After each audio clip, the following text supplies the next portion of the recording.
Assalamualaikum warahmatullahi wabarakatuh. Perkenalkan, kami dari kelompok 3 akan menjelaskan mengenai pengujian substantif dan pengujian pengendalian. Nah, jadi di kelompok 3 ini yang beranggotakan saya sendiri dan Nurvita, ada Ratna Putri, Yusiana, dan Suci. Lalu yang selanjutnya akan dijelaskan oleh Yusi. Langsung saja kepada Yusi, dipersilakan. Bab 1. Pendahuluan. Dalam dunia bisnis yang kompleks dan terus berkembang, keandalan laporan keuangan sebuah perusahaan menjadi sangat penting bagi pemangku kepentingan, termasuk pemegang saham, kreditur, dan regulator. Dalam memastikan kualitas dan keandalan laporan keuangan, audit menjadi salah satu instrumen utama yang digunakan dalam menjalankan tugasnya.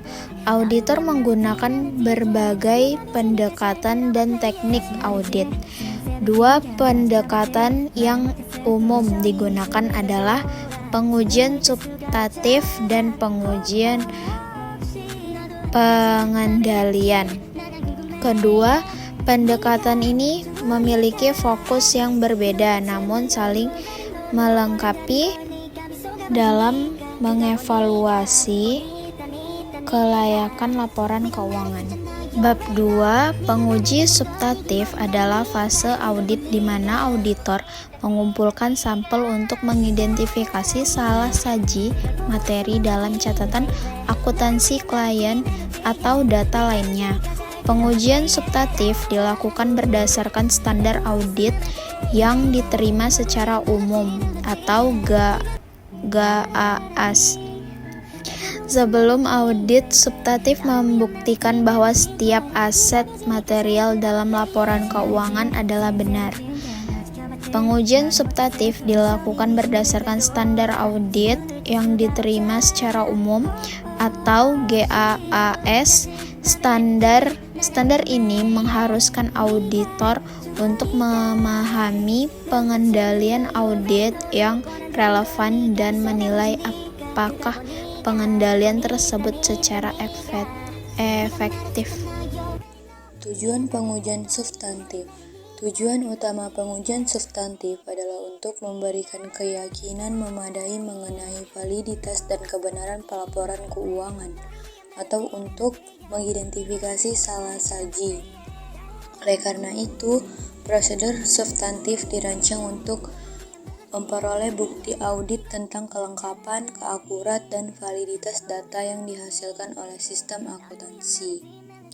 Selanjutnya ada jenis-jenis tes substantif. Yang pertama ada prosedur analitis. Prosedur analitis substantif membandingkan beberapa kumpulan data keuangan dan operasional untuk memeriksa apakah tren dan hubungannya konsisten.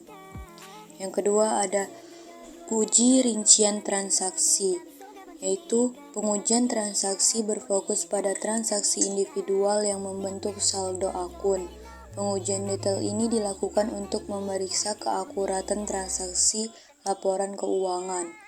Yang ketiga ada pengujian rincian saldo, yaitu pengujian saldo dilakukan untuk memeriksa apakah terdapat salah saji material dalam saldo akun-akun laporan keuangan. Selanjutnya ada pengujian pengendalian.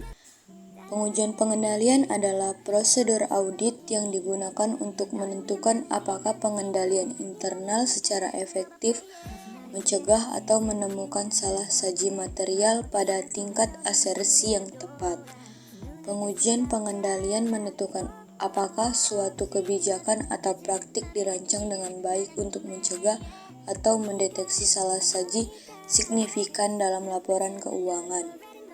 Tujuan utama pengujian pengendalian adalah untuk mengevaluasi kinerja sistem pengendalian internal untuk meningkatkan operasi organisasi, pelaporan keuangan, dan kepatuhan.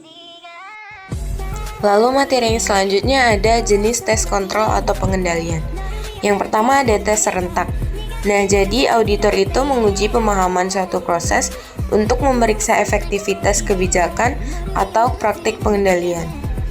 Lalu pengujian ini itu dilakukan berdasarkan kebijakan auditor.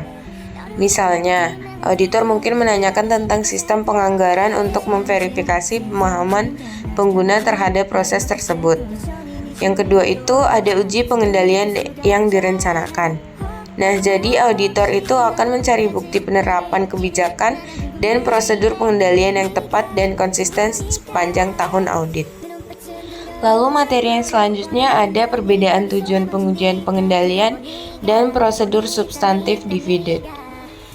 Yang pertama yaitu pengujian pengendalian mengevaluasi kinerja pengendalian internal yang mengatur sistem akuntansi. Jadi pada saat yang sama, pengujian substantif ini memberikan bukti audit yang cukup dan tepat mengenai kelengkapan, keakuratan, dan validitas data aktual yang dihasilkan oleh sistem akuntansi.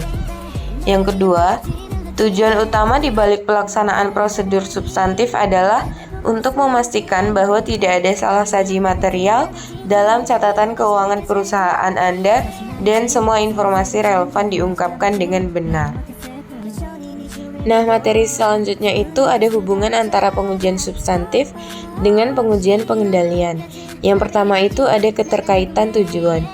Nah, jadi pengujian pengendalian ini untuk menilai keefektifan kontrol internal perusahaan dalam mencegah atau mendeteksi kesalahan materi dalam transaksi keuangan. Nah, jadi pengujian substantif ini untuk memverifikasi kebenaran, kelengkapan, dan keakuratan informasi dalam laporan keuangan dengan mengumpulkan bukti audit langsung dari sumber eksternal dan internal. Lalu yang kedua itu ada ketergantungan. Nah, jadi pengujian pengendalian dan pengujian substantif ini saling tergantung satu sama lain. Jadi hasil dari pengujian pengendalian dapat mempengaruhi sifat dan ruang lingkup pengujian substantif yang diperlukan oleh auditor. Penggunaan bersama. Nah, jadi setelah melakukan pengujian pengendalian untuk menilai kontrol internal, auditor akan menggabungkan hasilnya dengan pengujian substantif untuk memberikan opini audit yang komprehensif. Nah, jadi auditor itu sering menggunakan kedua pendekatan ini secara bersamaan. Yang terakhir ada hubungan komplementaritas. Jadi pengujian pengendalian itu membantu auditor untuk mengidentifikasi area-area risiko dan mengevaluasi kontrol internal. Sementara pengujian substantif ini memberikan bukti langsung tentang kebenaran informasi dalam laporan keuangan. Yang selanjutnya akan dijelaskan oleh Kak Ratna. Oke, sekarang saya akan membahas tentang contoh kasus. Nah, di sini ada prosedur analisis substantif menggunakan hubungan yang masuk akal untuk mengevaluasi angka-angka dalam laporan keuangan. Misalnya, seorang auditor mungkin mengharapkan gaji sebesar 30% dari total pengeluaran hanya karena Anda pernah melihat rasio tersebut di masa lalu. Nah, berdasarkan hubungan yang masuk akal tersebut, persentase gaji terhadap total pengeluaran itu, auditor kemudian dapat mencari dan membuat bukti dengan menggunakan persentase dan perbandingan dengan tahun sebelumnya. Cara lainnya yaitu angka biasanya berperilaku tertentu, sehingga auditor dapat menggunakan hubungan ini untuk membentuk opini audit saat meninjau laporan keuangan perusahaan Anda. Nah, jadi kesimpulannya yaitu pengujian pengendalian dan pengujian substantif ini memainkan peran penting dalam mengevaluasi kendala laporan keuangan, serta membantu mengidentifikasi potensi kesalahan materi dan meningkatkan kepercayaan para pemangku kepentingan terhadap informasi keuangan perusahaan. Oleh karena itu, pemahaman yang mendalam tentang kedua pendekatan ini merupakan hal yang krusial bagi auditor dalam menjalankan tugasnya serta bagi manajemen perusahaan dalam memastikan kualitas laporan keuangannya.